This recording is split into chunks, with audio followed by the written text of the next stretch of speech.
సుమన్ టీవీలో మీ business promotions కోసం ఈ కింది నెంబర్ను సంప్రదించగలరు.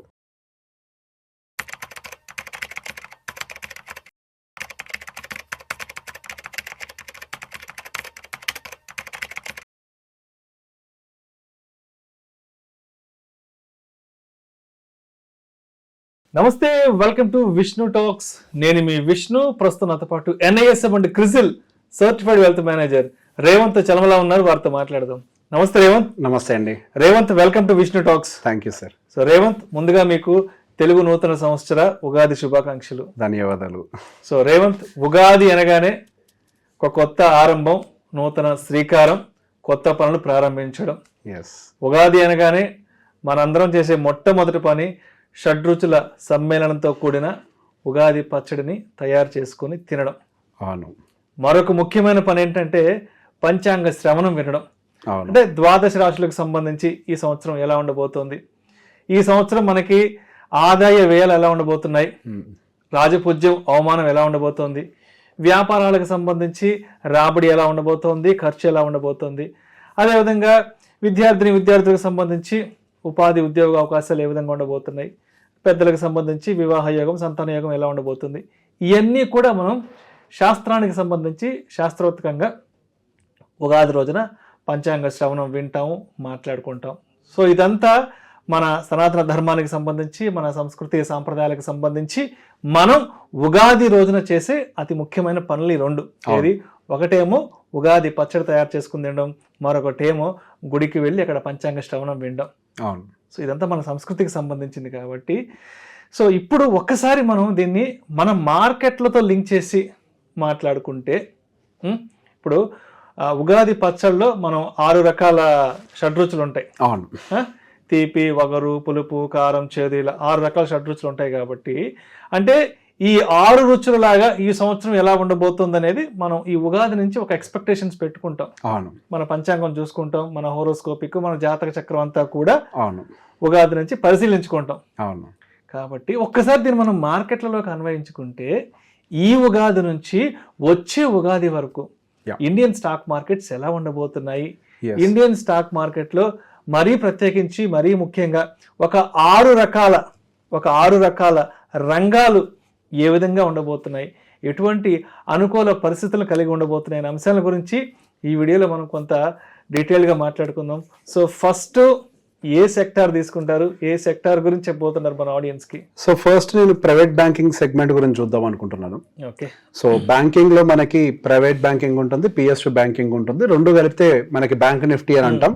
అలానే మనకి ప్రైవేట్ బ్యాంకింగ్ ఇండెక్స్ సపరేట్ గా ఉంది, PSU బ్యాంకింగ్ ఇండెక్స్ సపరేట్ గా ఉంది. సో ఇప్పుడు మనం ఫోకస్డ్ గా ప్రైవేట్ బ్యాంకింగ్ ఇండెక్స్ కి సంబంధించి కొంతవరకు ఫోకస్ చేయాలనుకుంటున్నాం. సో దానికి గల కొన్ని ఫండమెంటల్ రీజన్స్ మాట్లాడదాం. అదే విధంగా చార్ట్ లో కూడా ఒకసారి వాటి PEs అవన్నీ కూడా మాట్లాడదాం. సో మన గత కొంతకాలంగా మార్కెట్లో వినపడుతున్న ఒకే ఒక న్యూస్ ఏంటి అని అంటే, ఇంట్రెస్ట్ రేట్ కట్స్ జరగబోతున్నాయి. మార్కెట్లోకి లిక్విడిటీని బాండ్స్ అమ్మడం ద్వారా దాదాపుగా 1,90,000 కోట్ల వరకు కూడా RBI ఇన్ఫ్యూజ్ చేసే ప్రయత్నం చేస్తుంది. అదేవిధంగా జనాల చేతుల్లో డబ్బులు పెట్టే ప్రయత్నం చేస్తున్నారు. సో ఇదంతా కూడా కొంతవరకు బ్యాంకింగ్ యాక్టివిటీని బూస్ట్ చేసే ప్రయత్నం చేస్తున్నట్టుగా మనకి సిచ్యువేషన్స్ కనపడుతున్నాయి. సో అందులో మనకి ప్రైవేట్ బ్యాంకింగ్ మీద ఎక్కువగా ఫోకస్ చేయడానికి గల కారణం ఏంటి అని అంటే, గత కొన్ని సంవత్సరాల నుంచి మనకి ప్రైవేట్ బ్యాంకింగ్ సెగ్మెంట్ అనేది పెద్ద ఎత్తున మార్కెట్స్ లో రిటర్న్స్ అనేది డెలివర్ చేయలేదు. గత HDFC బ్యాంక్ అవ్వచ్చు, కొటాక్ బ్యాంక్ అవ్వచ్చు, ఇట్లా రకరకాల బ్యాంక్స్ ఏవి కూడా మనకి రిటర్న్స్ అనేవి డెలివర్ చేయలేదు. ఇప్పుడు దాంతో పాటుగా కొన్ని ఫండమెంటల్ యాక్టివిటీస్ కూడా మనకి ప్రైవేట్ బ్యాంకింగ్ ఇండెక్స్ కి యాడ్ అవ్వటం వల్ల రేపు రానున్న రోజుల్లో మనకి ప్రైవేట్ బ్యాంకింగ్ లో కొంతవరకు మూమెంటం క్రియేట్ అయ్యే అవకాశం ఉంటుంది. మూమెంటం అని అంటే ఇది ప్రైస్ గురించి మాట్లాడట్లేదు. ప్రైవేట్ బ్యాంకింగ్స్ యొక్క వ్యాపారాభివృద్ధి జరగడానికి అవకాశాలు ఎక్కువగా ఉన్నాయి. సో వ్యాపారాభివృద్ధి జరిగితే సహజంగా ఏం జరుగుతుంది, అది వాళ్ళ స్టాక్ ప్రైస్ లో, అదేవిధంగా ఒక ఇండెక్స్ లో కూడా ఓవరాల్ గా అది కొంతవరకు రిఫ్లెక్ట్ అయ్యే ప్రయత్నం చేస్తుంది. జనాలకి డబ్బులు వస్తే కొంతవరకు ఇంట్రెస్ట్ రేట్లు కట్ చేసినా, లేకపోతే మనకి లిక్విడిటీ పెరిగినా సహజంగా ఈ డబ్బులు వడ్డీల రూపంలో ఇవ్వటము, లేకపోతే ఎక్కువ నెంబర్ ఆఫ్ లోన్స్ క్రియేట్ చేయడం, ఇట్లా ప్రైవేట్ బ్యాంకింగ్ ఇండెక్స్ అనేది ముందంజలో ఉంటుంది. సో ఈ ప్రైవేట్ బ్యాంకింగ్ ఇండెక్స్ కి సంబంధించి మన గత యావరేజ్ గా 5-year యావరేజ్ ఇండెక్స్ కి సంబంధించిన పిఈ రేషియో కనుక గమనించినట్లయితే అది one of the lowest ranges లో ఇప్పుడు దాని యొక్క పిఈ ప్రైస్ టు ఎర్నింగ్స్ అనేది లోయెస్ట్ రేంజ్ లో మనకి కనపడుతున్నాయి. అండ్ అదే విధంగా మన ఎర్నింగ్స్ పర్ షేర్ అంటే ఒక షేర్ కి ఆ కంపెనీ అంటే పర్టికులర్ గా ఇండెక్స్ ఎంత ఎర్నింగ్స్ డెలివర్ చేస్తుంది అని మనం గమనిస్తే అది సిగ్నిఫికెంట్ గా పైకి వెళ్ళడం గమనిస్తున్నాం. దాదాపుగా 1650 కంటే పైపెచ్చు ప్రైవేట్ బ్యాంకింగ్ ఇండెక్స్ మనకి ఎర్నింగ్స్ పర్ షేర్ అనేది ప్రొవైడ్ చేస్తుంది. ప్రీవియస్ తో కంపేర్ చేస్తే ఒక బెటర్ రిటర్న్ అయితే ప్రొవైడ్ చేస్తుంది. అండ్ అదే విధంగా ప్రైస్ టు బుక్ వాల్యూని మనం చూసినా కానీ అది విపరీతంగా లోవర్ సైడ్ ఉంది. ఒకప్పుడు మనకి దాదాపుగా అది 3 and above ఉండేది కాస్త ఇప్పుడు 2.4 కి పడిపోయింది. అంటే ప్రైస్ టు బుక్ కూడా అంటే మనం పెట్టేటువంటి ₹1 కేవలం అంటే ఒక షేర్ ని కొనడానికి కేవలం ₹2.5 ఎక్స్ట్రా పే చేస్తున్నాం. ఒకప్పుడు తీసుకోవాలి అని అంటే దాదాపు ₹3 ఎక్కువ పే చేయాల్సి వచ్చేది, ₹4 ఎక్కువ పే చేయాల్సి వచ్చేది. ఆ స్థాయిలో ఉండేదాన్ని 3-3.5 నుంచి దాదాపుగా కేవలం 2.5 బిలో రావటం అనేది కూడా ఒక మంచి అట్రాక్టివ్ వాల్యుయేషన్ జోన్ లోకి మనకి ప్రైవేట్ బ్యాంకింగ్ కనిపిస్తుంది. దాంతో పాటుగా కొంతవరకు మనకి ఫండమెంటల్ అడ్వాంటేజెస్ కూడా ఉన్నాయి కాబట్టి the first focus is on the private banking side. And తర్వాత నెక్స్ట్ సెగ్మెంట్ వచ్చేసరికి ఫైనాన్స్.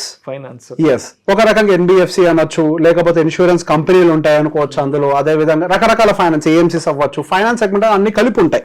సో సహజంగా ఇప్పుడు ఈ ప్రక్రియలో ఈ డబ్బులు మార్కెట్లోకి ఫ్లో అయ్యే ప్రక్రియలో ఆర్బీఐ దగ్గర నుంచి ప్రైవేట్ బ్యాంకుల దగ్గరకు వస్తాయి, ప్రైవేట్ బ్యాంకుల దగ్గర నుంచి ఎన్బిఎఫ్సీల దగ్గరకు వెళ్తాయి, ఎన్బిఎఫ్సీల దగ్గర నుంచి మైక్రో ఫైనాన్స్, అక్కడి నుంచి ప్రజల్లోకి డబ్బులు వెళ్తూ ఉంటాయి. సో ఎన్బిఎఫ్సి సెగ్మెంట్ కూడా మనం గమనిస్తే గత కొన్నాళ్ళకి ఎటువంటి రిటర్న్స్ ఇవ్వకపోవటం అండ్ దాంతో పాటుగా వాటి యొక్క ప్రైజెస్ మంచి వాల్యుయేషన్స్ లో ఉండటం, అదే విధంగా దాని ప్రైస్ టు ఎర్నింగ్స్ కూడా one of the cheapest valuations, దాని హిస్టారికల్ లోస్ లో అది ప్రైస్ టు వాల్యుయేషన్స్ కూడా ఉండటం. అదే విధంగా మనం గమనిస్తే గత లాస్ట్ 1 year లో మార్కెట్ అంతా డౌన్ సైడ్ ఉంటే కేవలం మనకి నిఫ్టీ ఫైనాన్స్ మాత్రం 17-18% రిటర్న్ ఇచ్చింది. సో ఈ ఫైనాన్స్ సెగ్మెంట్ లో మనకి కావాల్సినంత అడ్వాంటేజెస్ ఫ్యూచర్ లో రాబోతున్నాయి. అటు ప్రైస్ పరంగా అయి ఉండొచ్చు, లేకపోతే ప్రభుత్వం సైడ్ నుంచి రాబోతున్నటువంటి అడ్వాంటేజెస్ కూడా అయి ఉండొచ్చు. అదే విధంగా హౌసింగ్ సెగ్మెంట్ రిలేటెడ్ లోన్స్ ను కూడా కొంతవరకు పెరిగే అవకాశం ఉంది. సహజంగా అటువంటి అడ్వాంటేజెస్ ఉన్నప్పుడు మనకి ఎన్బిఎఫ్సిస్ ఫస్ట్ అడ్వాంటేజెస్ తీసుకునే ప్రయత్నం చేస్తాయి. సో గోయింగ్ ఫర్దర్ ఈ లిక్విడిటీ ఇన్ఫ్యూజన్ ఇదంతా కూడా ఎన్బిఎఫ్సిస్ కొత్తగా బూస్ట్ చేస్తాయన్న ఒక ఐడియా తోటి ఈ ఫైనాన్స్ సెగ్మెంట్ మీద కొంతవరకు నేను అబ్జర్వ్ చేస్తున్నాను. సో పిఈ మనం గమనించినా కానీ విపరీతమైన లోవర్ సైడ్ అయితే కనపడుతోంది. ఎర్నింగ్స్ పర్ షేర్ కూడా మనకి కొంత ఫేర్ వాల్యుయేషన్స్ లోనే కనపడుతోంది. అదే విధంగా ప్రైస్ టు బుక్ కూడా మంచి లోవర్ సైడ్ రావడంతో అటు టెక్నికల్ గా కూడా మనకు కొంతవరకు మంచి ఫేర్ వాల్యుయేషన్స్ లో మనకి నిఫ్టీ ఫైనాన్స్ అనేది అంటే ఫైనాన్స్ సెగ్మెంట్ రిలేటెడ్ అంతా కూడా కొద్దిగా ఫేర్ గా కనపడుతుంది. అండ్ దాంతో పాటుగా మనకి ఎనలిస్ట్ వైపు నుంచి కూడా వస్తున్న మాటల ప్రకారం ఈ బజాజ్ ఫైనాన్స్ లాంటి కొన్ని పెద్ద పెద్ద కంపెనీస్ కూడా ఒక మంచి పర్ఫార్మెన్స్ ఇచ్చే అవకాశాలు ఉన్నాయి, మార్కెట్ లో లీడర్ గా ఉండే అవకాశాలు ఉన్నాయి అనేది కూడా వాళ్ళు క్లియర్ గా చెప్తున్నారు. అండ్ దాని తర్వాత కొంచెం ఫోకస్ చేస్తుంది మనకి ఎఫ్ఎంసీజీ సెగ్మెంట్ సైడ్. ఎఫ్ఎంసీజీ అనేది కొంచెం ఎప్పుడు కూడా ఒక ఫేవరెట్ సబ్జెక్ట్ గానే చూస్తాను నేను. అంటే భూమి ఉన్నంత కాలం ఎఫ్ఎంసీజీ సెగ్మెంట్ కి అంతం లేదు. నా ఫేవరెట్ సెగ్మెంట్ అది ఎఫ్ఎంసీజీ. సో ఈ ఎఫ్ఎంసీజీ సెగ్మెంట్ అనేది రీసెంట్ గా మార్కెట్ కరెక్షన్ లో బాగానే కరెక్షన్ జరిగింది. ఈవెన్ పిఈ కూడా దాని యావరేజ్ సహజంగా ఎఫ్ఎంసీజీ సెగ్మెంట్ కి సంబంధించిన పిఈ ఎప్పుడు కూడా బాగా ప్రీమియం తో ట్రేడ్ అవుతుంది. కానీ దాని యొక్క యావరేజ్ ని గమనించినట్లయితే కొంతవరకు కరెక్షన్స్ రీసెంట్ గా వచ్చినటువంటి కరెక్షన్ లో బాగానే ట్రిగ్గర్ అయింది. ప్రీవియస్ గా అసలు ఎఫ్ఎంసీజీ సెగ్మెంట్ లో విపరీతమైన కరెక్షన్స్ రావడానికి గల కారణాన్ని ఏమిటి అర్థం చేసుకుంటే ఇప్పుడు అది నెక్స్ట్ ఎందుకు పెరగబోతోందో కూడా మనం అర్థం చేసుకోగలుగుతాం. ఇంతకు ముందు ఇన్ఫ్లేషన్ అనేది కొద్దిగా ఎక్కువగా ఉండటం వల్ల వాళ్ళ రా మెటీరియల్ పర్చేసింగ్ ప్రైస్ అనేది విపరీతంగా పెరగటం వల్ల, దాంతో పాటుగా ఎంప్లాయ్మెంట్ కాస్ట్ కూడా పెరగటం వల్ల వాళ్ళ రెవెన్యూ బుక్స్ అన్ని కూడా కొంతవరకు ఎఫెక్ట్ అవ్వడం జరిగింది. ఇప్పుడు మనం గమనించినట్లయితే ఇన్ఫ్లేషన్ అనేది బాగా కంట్రోల్లోకి వచ్చింది. అండ్ ఆ కంట్రోల్లోకి తీసుకొచ్చింది కూడా పర్టికులర్ గా ఫుడ్ రిలేటెడ్ ఇన్ఫ్లేషన్ బాగా కంట్రోల్లోకి రావడం వల్ల ఓవరాల్ ఇన్ఫ్లేషన్ కిందకు వచ్చింది. Actual food related inflation total inflation down side push చేసింది. అదొక రకంగా going for the FMCG segment కి ఒక మంచి బూస్టింగ్ ఎలిమెంట్ గా యాడ్ అవుతుంది.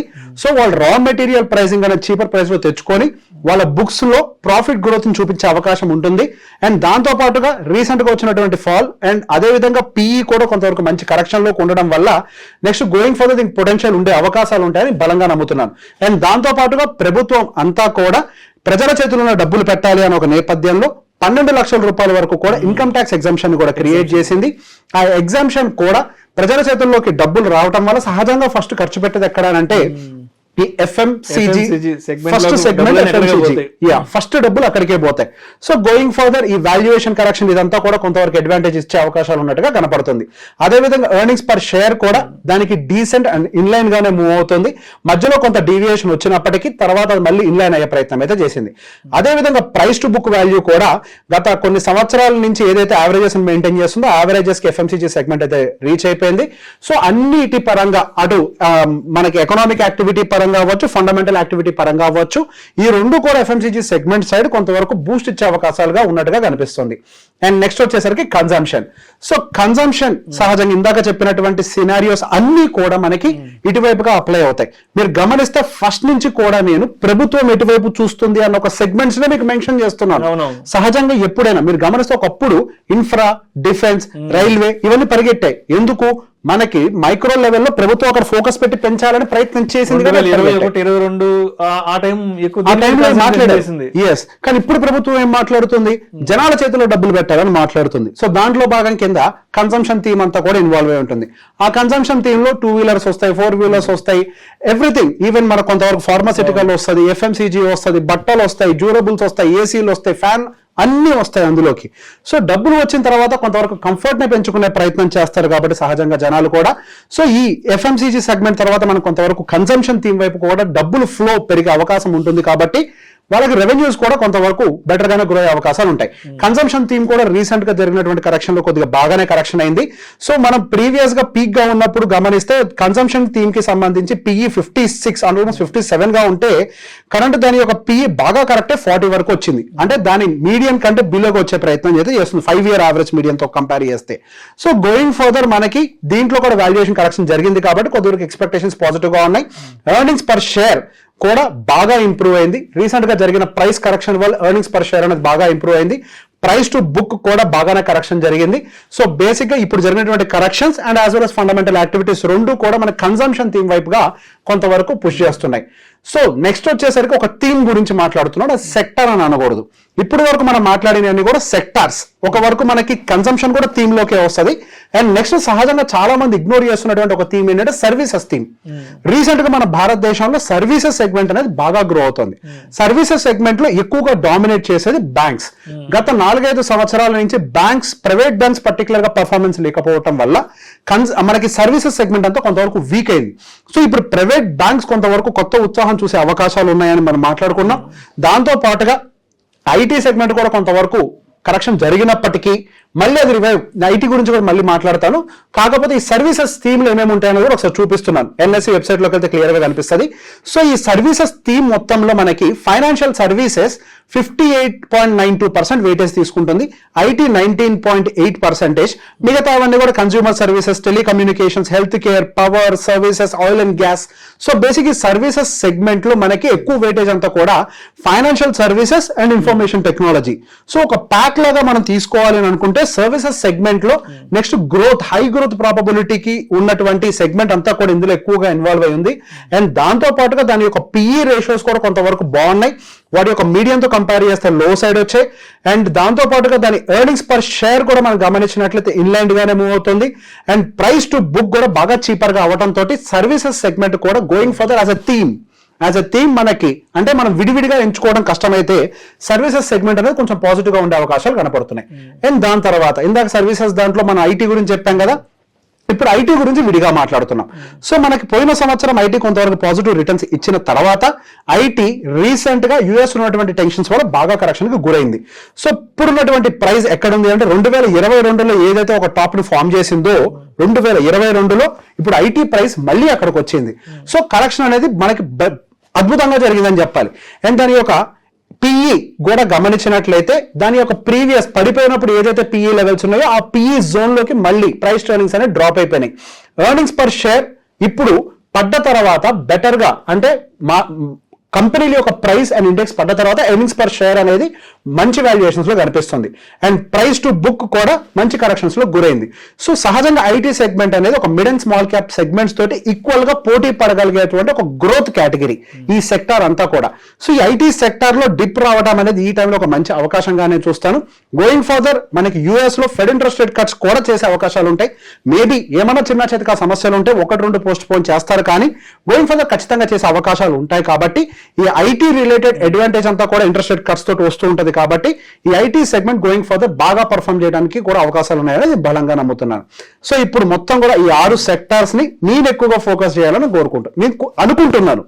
ఒకరిని చేయమని నేను చెప్పట్లేదు, నేను ఎక్కువగా ఫోకస్ చేస్తాను. This is only for the knowledge and information purpose only. We are not recommending any stocks or we are not recommending any 100% ఎవరిని కూడా ఇక్కడ ఎంట్రీ తీసుకోండి ఎగ్జిట్ అవ్వని నేను ఎప్పుడూ చెప్పను. నేను ఎక్కడ ఫోకస్ చేస్తున్నాను మాత్రమే చెప్తాను. సో దయచేసి ప్రేక్షకులు గమనించగలరు, ఈ వీడియోలో ప్రస్తావించబడిన అంశాలు కేవలం ప్రేక్షకులకు ఒక అవగాహన కొరకు, ఇన్ఫర్మేషన్ కొరకు, నాలెడ్జ్ కొరకు మాత్రమే వీటి గురించి ప్రస్తావించడం అనేది, వీటిని రికమెండ్ చేయడం అయితే మా ఉద్దేశం కాదు. ఎవరైనా సరే పెట్టుబడులు పెట్టే ముందు మీ అడ్వైజర్ సలహా తీసుకుని మాత్రమే పెట్టుబడులు పెట్టుకోగలరని మనవి. Right, thank you so much Revanth. Thank you. So మొత్తానికి మన ఇండియన్ స్టాక్ మార్కెట్లో ఈ ఉగాది నుంచి వచ్చే ఉగాది వరకు ఏ సెక్టార్లు కొంత అనుకూలతను కలిగి ఉన్నాయి అనే అంశాల గురించి మన ప్రేక్షకులకు మంచి స్టాక్ మార్కెట్ పంచాంగం అందించారు. Thank you so much. Thank you అండి.